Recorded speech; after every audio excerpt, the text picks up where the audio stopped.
Welcome back to DGST 301 and AI in Society, and we have our first guest speaker for the series here today, and this is Mr. Sean O'Brien. He's a UMW graduate in UMW 09, correct? Yeah, okay, good. I remember Sean when he was an undergraduate here, president of the Student Government Association, if I remember correctly, and I remember working with him actually on a congressional campaign. We have some good stories from back then, and he's had a chance to go back around on campus today and kind of relive some of those glory days. I'm excited for him to be back because not only as a UMW alum has he been very successful and done some really interesting work, in particular his expertise in AI and higher ed is really unmatched by almost anybody across the country in terms of the kind of understanding of how AI is integrated within higher ed when it's not very well integrated in higher ed. And his role now as Associate Vice President for Cloud Services and Programs at Internet 2 puts him in a really unique spot where he is able to kind of get a better lay of the land about how AI is disrupting higher education and education in general. And so really pleased to have him here to talk about the topic that he's chosen, humans and machines, AI as a co-pilot. So let me turn it over to Sean O'Brien. Thank you. Oh, wow. How about that? Thank you very much. So that picture up there is AI generated. I can't quite get the hair to fluff just like that. I wish I could. But let me pull up my presentation here and we'll get started. But while I do that, just want to slideshow and present.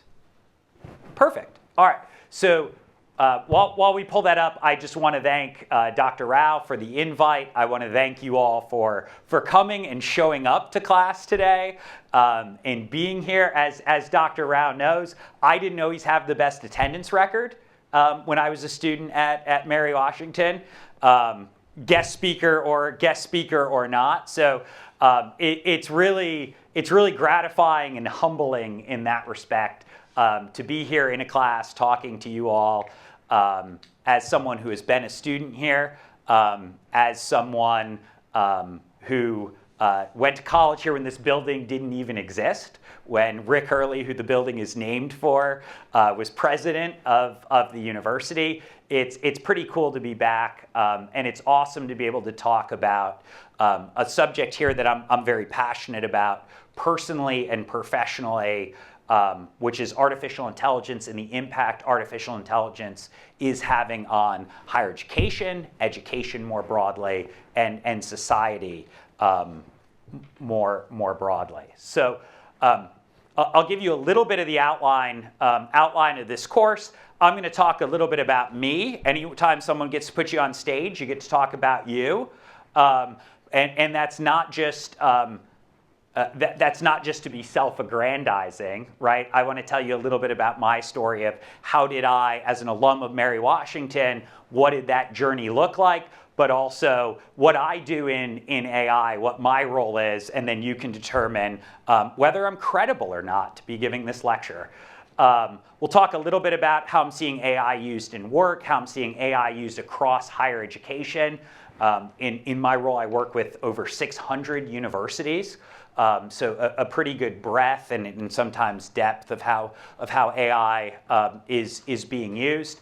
We're going to get a little bit into theory, a little bit into some of the things I studied in communications when I was a student, either here at Mary Washington or as a graduate student. We have a quick group project. Why not? And then we'll talk a little bit about where I think things are going. So these are I got to take a trip down memory lane last night. These are some of my favorite pictures of my time at Mary Washington. You can see some things that still exist, the bell tower.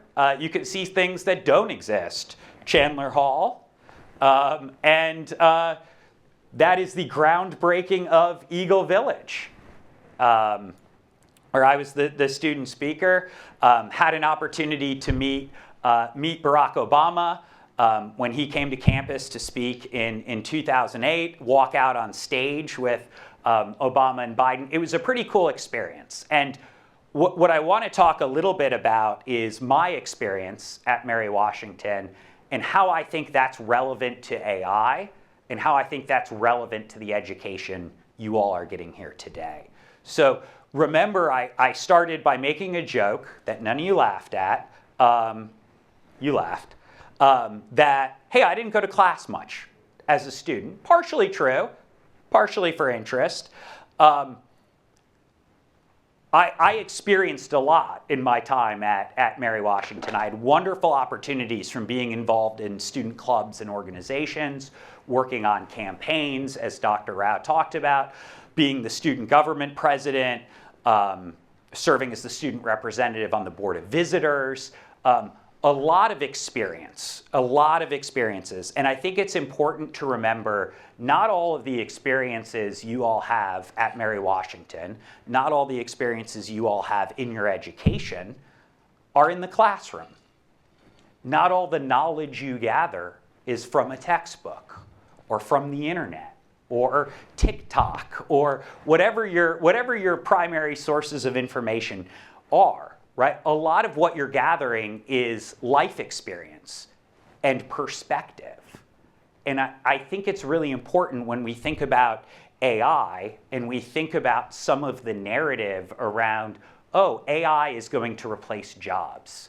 I'm going to be able to reduce the size of my workforce because of AI. Or if I'm not using AI, I'm not going to be able to have a job because I don't know how to use AI, and that's going to be the expectation. I don't think it's that binary. One of the things I'll talk about later in this lecture and later in this overview is about the idea, and we'll talk about it from a sort of research and academic perspective, but the idea that often when there are new technologies, when there are new changes as a society, we tend to overestimate the short-term impact, and we tend to underestimate the long-term impact of those new technologies. And I think some of that is what's happening in AI. I think what I want to share with you here today is no matter what happens with AI, no matter what AI can create, you have unique human perspective, you have unique human experiences and life experiences, from where you grew up, to where you studied, to who your friends are, to what you experience, that AI can't learn that from reading the internet. AI can't learn that from legally or illegally scraping a textbook. We can talk about that later. It can't experience what it is to be human. And if you think about the title of my lecture, Human Plus Machines as a Copilot, what I want to really convey today and what I really want to talk about today is the enormous amount of value that I think comes from pairing a human with all the experiences, all of the knowledge, all of the life that is human with a machine, with a computer, which is something we've been doing in society for a long time. AI is a new medium, but I think can I have ChatGPT or Claude or your AI model of choice, maybe Copilot, Gemini? Can I have it write me an excellent marketing plan for something I'm working on while I drive back up to Northern Virginia tonight? Absolutely. It would be really good. But AI, from my perspective, it allows me to get it faster. It allows me to maybe produce it while I'm driving without breaking any laws, because I'm just talking on voice. But it's a competent plan. It's an average plan. That's what AI is getting me to. It's getting me to the average. It may help me interrogate my thoughts better. It may help me get beyond that. But remember the key word in that, me. It may help me get beyond that by interrogating my thoughts, by interrogating my assumptions. I don't think the next big breakthrough of what is an ad that's really going to resonate, what's a marketing campaign that's really going to resonate, is going to come from AI by itself. A perfectly competent ad will absolutely come from it, and they do already. If you go on Facebook or LinkedIn or whatever else the social media sites are. Isn't that bad? I don't even know what the social media sites are anymore. TikTok. Sora 2 will be interesting on TikTok, by the way. when you think about some of the videos. So what I really want you to think about is that pairing of how we bring the human and technology together to create something that's really fantastic. So anytime I give an AI presentation, anytime I ask someone to give an AI presentation, one of the things I always want to hear from the speaker is, how do they use AI? Right? Because that biases, not in an overloaded way of using the term, but that biases the rest of the presentation. What's their experience? What are they doing? And how does that inform the perspective they're going to bring? So I want to talk a little bit about how I use AI, mostly in the work context. So number one, I much prefer to talk than to write.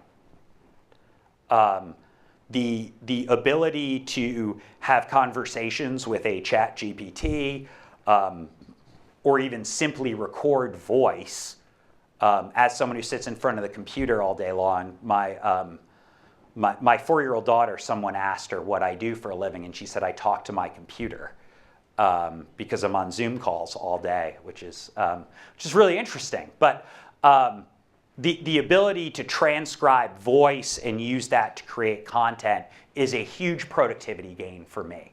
I do it all the time. I do it when I walk one of my kids to daycare. I do it when I drive sometimes. It really creates that efficiency. It gets my fingers off the keyboard. It allows me to interrogate ideas and think about it.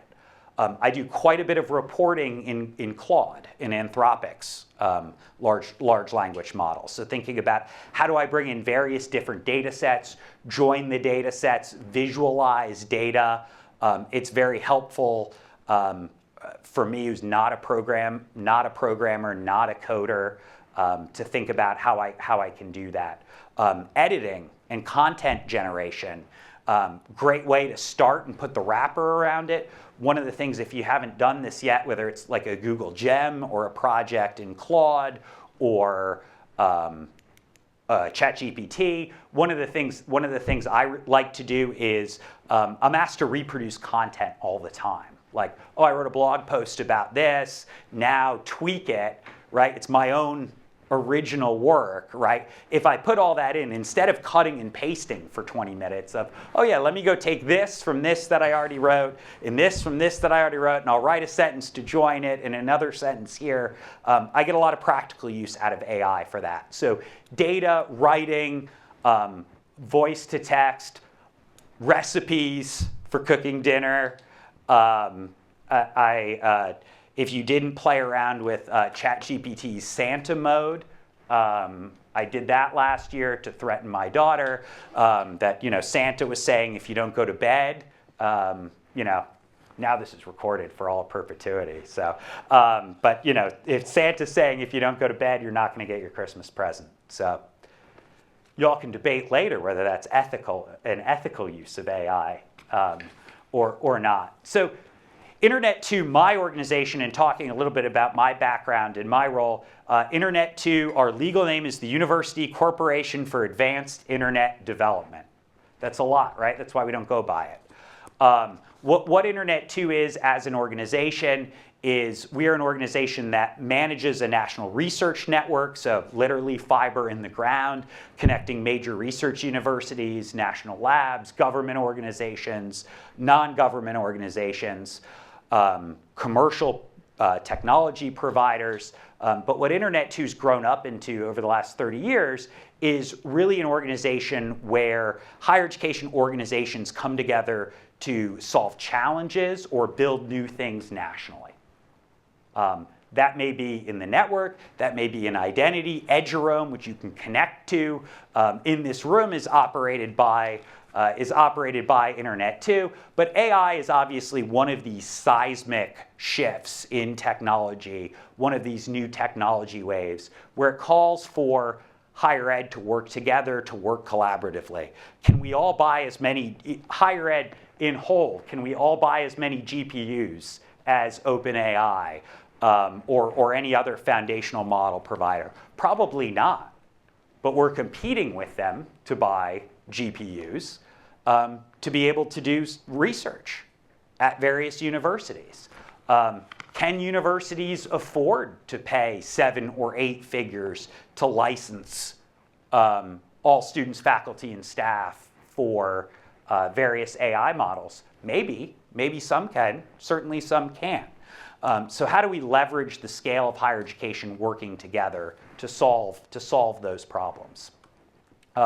That's what we do. I skipped a little bit about, hey, how are we using AI at Internet 2? A lot on data, but also, and I don't want to get too technical here, MCP is Model Context Protocol, which is the way really systems talk to one another and exchange data with large language models or AI services. So how do we make data available so people can connect to it with their own chatbot? Think about troubleshooting a network connectivity issue if we're operating a network, right? Historically, and still, you may need a network engineer to do that, but having the ability for maybe someone at a help desk at a university or someone who's not a network engineer to be able to troubleshoot the issues in natural language through AI connected back to the network, that's really interesting. So we're looking at things like that.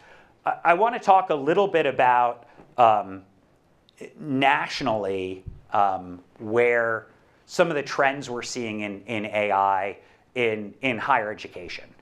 I don't think, regardless of like who you are in this class, with student, faculty, et cetera, I don't think any of this is particularly surprising, which is adoption is happening in pockets, maybe in some cases large pockets. There are people, probably many of you who are in this class, who have fully embraced artificial intelligence and generative AI services. There are faculty members who have said, yes, use it, just cite it. And there are some who have said, this is banned, do not touch it. So there's this wide variety of chasms at universities themselves and then between universities across the United States of what should the strategy be? Should we heavily lean into adoption? Should we take a more cautious approach? Or should we actually be worried about this set of technologies? That creates a lot of challenges within various universities. And one of I think the paramount challenges right now in higher ed that I'm seeing is what should the acquisition strategy of large language model services be? So should universities, we can ask this as a question. Who here thinks Mary Washington, money's not an object, should go out and buy every faculty, staff member, and student a ChatGPT license?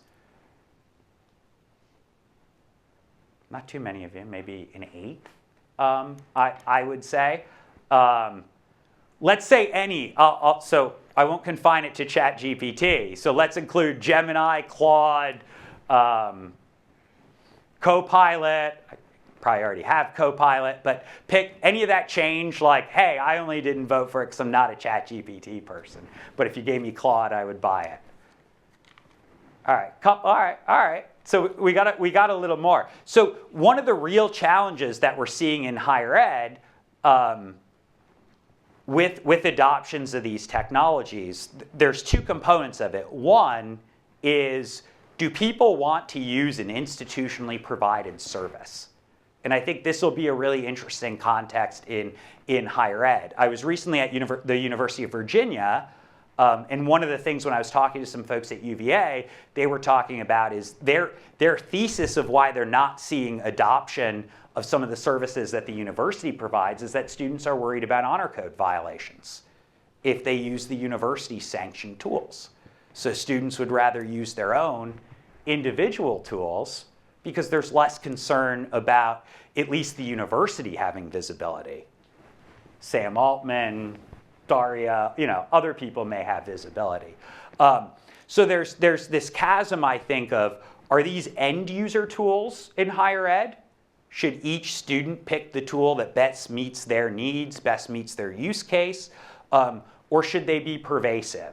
And how important for an equitable environment in higher ed is it that there's a baseline? that everyone has access to similar technologies. That's a real question right now on whether universities want to make these investments or not. So thank you for being another data point as I get to think about, does that make sense or not? I do think one of the conversations I've had with several university leaders is Gen AI a service like Instructure Canvas, that the university picks one and everyone has one, or is it like a textbook where each class picks their own based on their use cases? Maybe in a computer science class you want to be using Claude. Maybe in this class you want to be using Gemini. Maybe in another class you want to be using Perplexity, because it's really just all about pulling content. So those conversations are continuing. There's no national consensus on that in higher education today. One of the things I should mention as I come out of sort of the introductory period of this, before we pivot, is feel free, if you want to raise your hand, ask me questions, interrupt. It's more fun that way. I want to give you a little bit of a lens into some research. I'm primarily focusing on communications, because Dr. Rao's my communications professor as an undergraduate, but also I have a master's degree in communication. I did quite a bit of research around the impact of computer-mediated communication, which is CMC on this slide, into the impact of computer-mediated communication as it related to social media, the then technology wave of that time, and the impact on local political processes. That's sort of where my academic background was. But as I was thinking, as I was preparing for this lecture, I think there's a lot of research, a lot of scholarly work when we talk about the folks up here, the scholars up here, that goes as far back as to the 1980s or even earlier, that's really relevant to as we think about AI today. And one of the reasons I wanted to bring that up, one of the reasons I wanted to go back to the 80s to think about the personal computer, to think about expansion in television, is to test some of the theories that these scholars had about a new medium, a change in the way people are communicating, and whether those theories hold up in 2025 as it relates to AI. And that was for me, it was an interesting academic pursuit to think about, okay, is AI something that's so fundamentally different? I think sometimes people say, hey, is AI the internet? Is AI the cell phone? Is AI the TV? What's the corollary? Or is it just like all of those? Is it just yet another medium that changes our society? But maybe it's not totally earth-shattering. So what I want to do is just go through a couple of examples here from the research and some of the various researchers, and interrogate that with you all. And then we're going to have a quick group exercise, so I can drink a little more Celsius and get fired up for part two. So CMC, I said, computer-mediated communication. The concept around computer-mediated communication is what's the impact on language, what's the impact on society, what's the impact on communication itself when a human is talking to another human through a computer. Whether that's listservs, whether that's email, whether that's AOL Instant Messenger, all the way up into text message, social media, etc. So computer between two humans, what's the impact of that? Huge, massive body of research on that to call on. What I think is a little bit different about AI in that context is in traditional computer-mediated communication, both humans are still creating the content by and large, are still generating the content. And the computer, the internet, however you want to look at it, is passing that content through a different medium, through a different funnel, TV, cell phone, use whatever you want in that example. The communication is human generated. It is getting funneled through technology and then arriving at another human, instead of like what we're doing right here, which is talking face to face, where I can see the feedback of, you know, how interested you all are or not, and work through that. I think where AI is different is AI is generating content, maybe on one side, maybe on both sides of the piece, and it is also unclear to the reader, unless you have too many M dashes, it's unclear to the reader whether the content's actually generated by the human they think they're interacting with, that's sending them an email, that's submitting an essay, that's submitting a report, whatever it is. I guess you could also leave the part on the bottom. Has anyone done this? Does anyone want to own up to this? I have done this, where it says, I've generated what you asked me to generate. Do you have any more feedback before I put this into a document for you? No one wants to own up to that? All right. I've done it. You've done it. All right. Copy the whole thing. Copy the whole thing. You include the prompt. Yeah. So outside of that, how do you really know? We talked about, you know, Sora 2 and more lifelike video. How do you really know, you know, who that is? How do you really know whether that picture of me and Barack Obama was real or not? Just got to trust me. I was here. Ball Circle, 2008. So that really does create a paradigm shift when we think about it. Some of the scholars, and Marshall McLuhan, how many of you are familiar with Marshall McLuhan? No? Got to get him in comms theory, right? Do we do McLuhan in comms theory? So McLuhan's theory was basically, hey, the medium, his famous saying is the medium is the message, and we can dissect what that means in a little bit later. But one of the things he's also, you know, well known for saying is when you think about different flows of communication over time, different creations of communication, that it becomes an extension of the human. So print extends the eye, the phone extends voice. AI, one could argue, extends composition or memory or attention. You know, the keyboard extends the ability to write. So as McLuhan looked at these various communication changes, he came up with a tetrad of how to analyze the impact of changes in mediums on communication. And I'll pre-warn, that's the exercise we're going to do. So if you got your laptop or your phone out and you want to look it up, be ready, ask ChatGPT how to properly answer it. You can go for it. I'll just tell a funny aside. When I walked in here, all you had your phones up. And I said, that's really weird that they're all like taking selfies in class. Like, why are they doing that? I didn't get that you were scanning the QR code. Just like totally over my head. I was like, that's interesting. Like, we're Snapchatting selfies. Look, I went to class. Like, I don't know if they had QR codes when I was in college. Yeah. Thurlow is another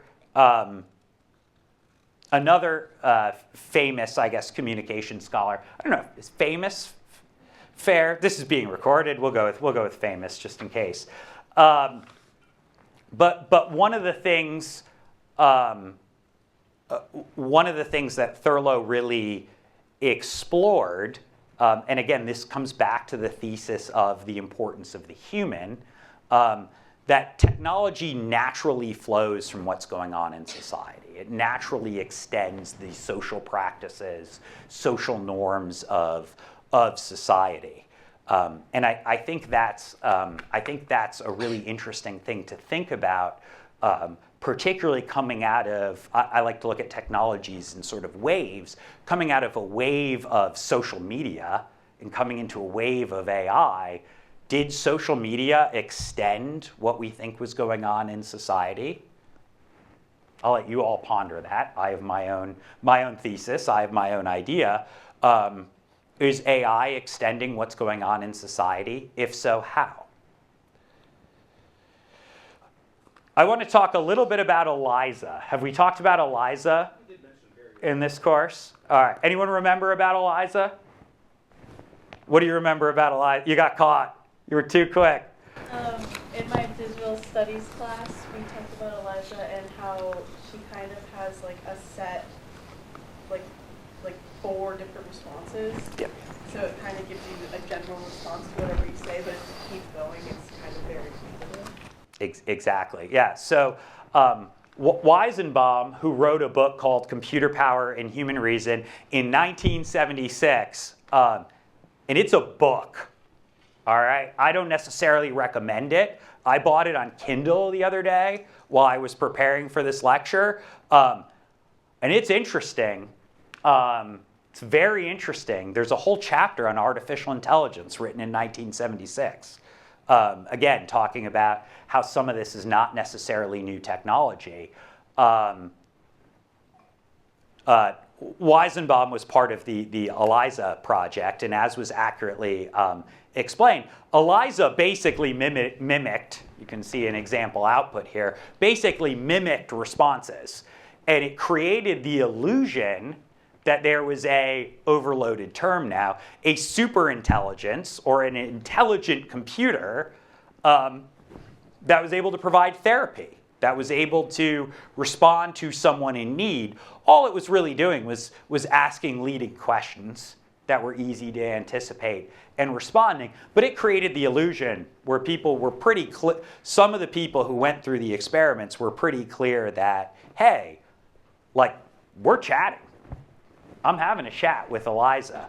And that wasn't the case. So I think the most important thing to take away from Weizenbaum's work is what I have up here, which is, simulation response does not mean understanding. Just because you get a response and the response seems valid does not mean the prompt you put in was understood, and it does not mean the response is valid. And we'll get into that a little bit. All right, so here is the exercise time. I got to find my notes on this one so I make sure I get it right. But McLuhan's tetrad. The idea here is that technologies, a sort of a wave of technology, will change communication in 4 different ways. So, what will it enhance? What will it put into obsolescence? What will it retrieve? Meaning, what might it bring back from the past? What might it reintroduce? And what will it reverse? So what changes, what trends in communication that are happening might be reversed because of that. What I'd like you to do now is turn to the person or people next to you. We're going to take about 3 minutes and just come up with how do you think AI, as it relates to written communication, will enhance written communication? What do you think it will make obsolete? What from the past could it bring back? And what trends right now in written communication, in communication more broadly, do you think it might reverse? So pair up or bigger groups if you'd like, and then I'm going to open it up to hear some feedback on it. I was telling you all I really struggled with retrieve and reverse.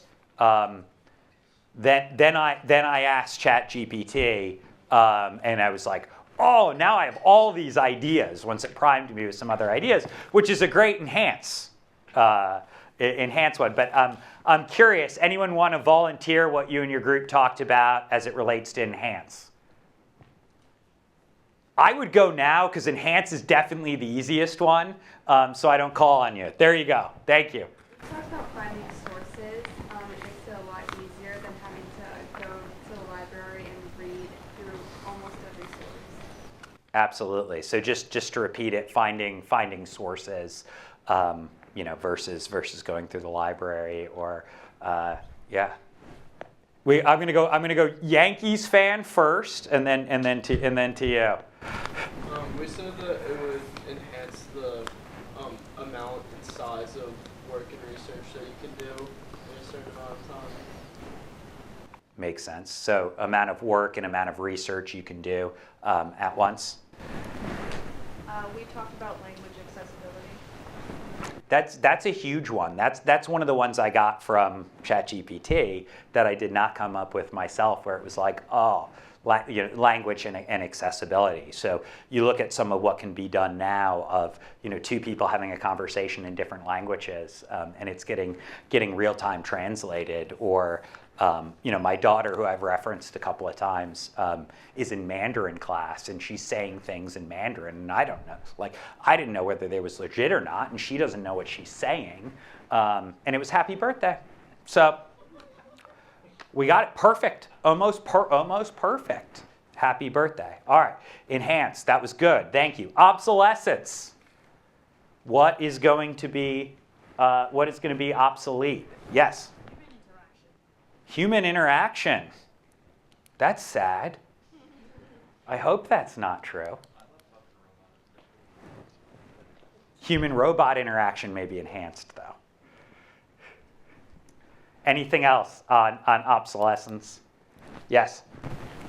We said monotonous jobs. Definitely. I don't know if we'll get to my plans for AI agents in 2026, but I think that's a very good one. Over here. Something that is 100% obsolete is going to be creativity. So a lot of creativity, and I hope that won't be the case, but I feel like that could happen. So creativity. I too hope that won't be the case, and I think that's part of this. Part of what I'm trying to convey in this lecture is my hope is actually human creativity actually becomes more valuable because of some of the obsolescence of other things. ChatGPT gave me a great answer on this one on obsolescence, and I thought it was great not just because it's true for me and I didn't even think of it. But also it gets at some really nice industry competitive dynamics. It told me Googling was going to become obsolete. And I think that's been true for me. All right. Retrieve. What might be brought back? Yes? I think it brought back to the source because it allows you to phrase language sentences so beautifully now, although it can repeat a lot of words. It mocks almost a lot of human errors, but instead of having to flip through the pages of a book, it's just digital now, I think.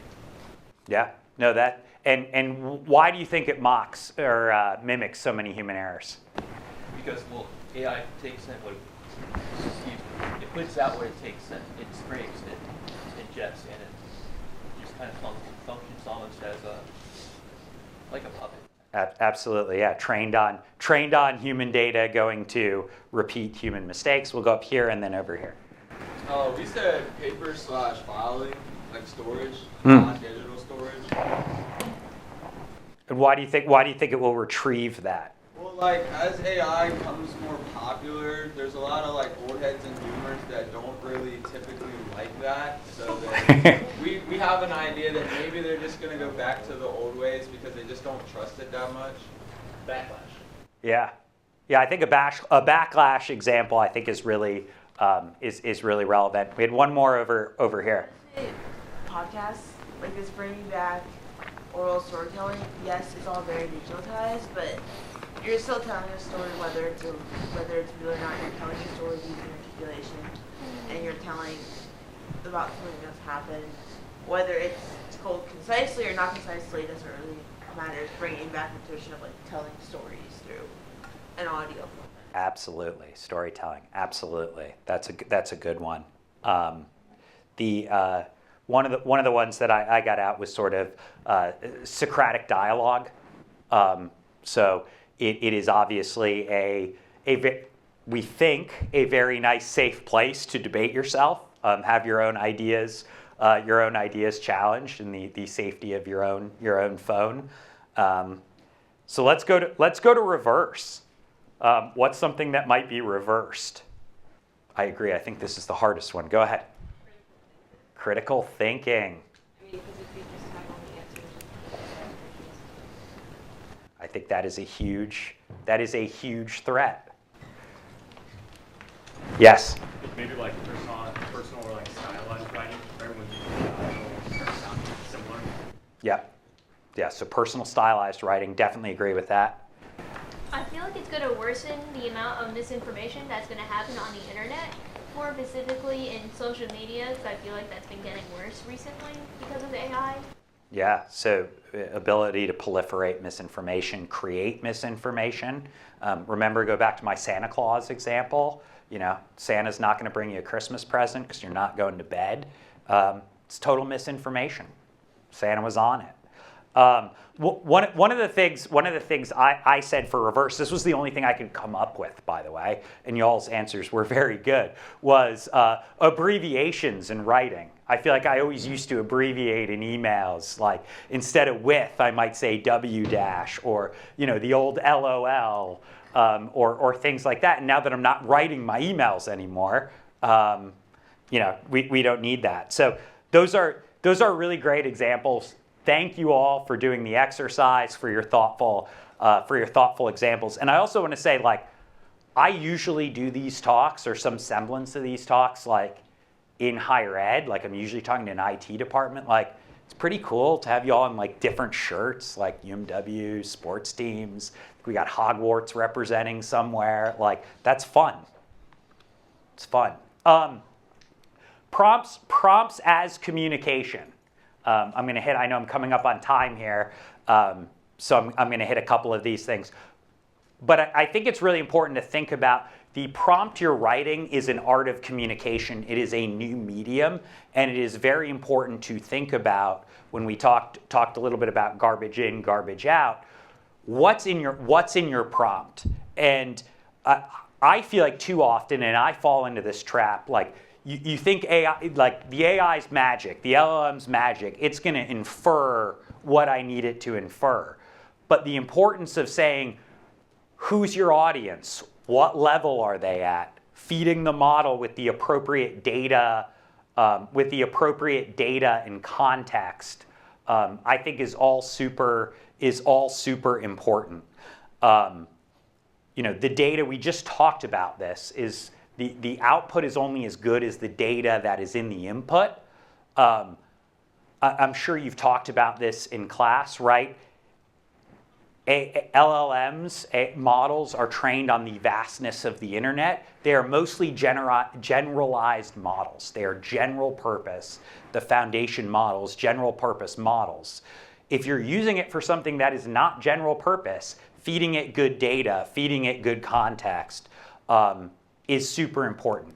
I saw this LinkedIn post the other day, and I wholeheartedly agree with this, and I'm going to end weaving this into a narrative, and then I think we'll be right at time. But I'm happy to stay around if you all want to come up and ask questions or otherwise. This guy, James is the CEO at DraftWise. I don't know who DraftWise is. It came up on my LinkedIn. Speaking of AI, it knows I care about AI, so it feeds me AI content. Judgment is the new oil, not data. And I love that, right? Because data is more proliferated, it's easier to get than ever before. I can become, in the job I'm in as a technology executive, I can become very overwhelmed with data. What I need is people who have good judgment. What I need is people who won't give me AI slop. What I need is people who are adaptable to a changing environment. So as you all think about what does the rest of your academic experience look like, as you all think about what does the rest of your higher education experience look like, as you go out into the workforce, I want to contend and I want to finish there. Is AI going to have a long-term impact on society, a long-term impact on workers? Absolutely. I don't think there's any question on it. Do I think you all have a wonderful opportunity to shape what that world looks like and be competitive in that society and engage deeply in that society? I absolutely do. And where I want to end is take advantage of the liberal arts and sciences education you're getting here at Mary Washington. Take advantage of those opportunities to speak. Take advantage of those opportunities to work in small groups, to engage in classes, to exercise your critical thinking skills. That's what employers are going to be looking for, regardless of what field you're in, regardless of the impact technology has on your field, in that field. And I think you all have a wonderful opportunity here to engage deeply in what is being human. So as you move out into the future, you can work alongside or work as a co-pilot with AI or whatever the next technology revolution is after that. So I want to thank you all. I know we're actually over time. I want to thank you all very much for coming, and certainly feel free to come up with any questions. Let's give Sean a round of applause. Thank you for being here.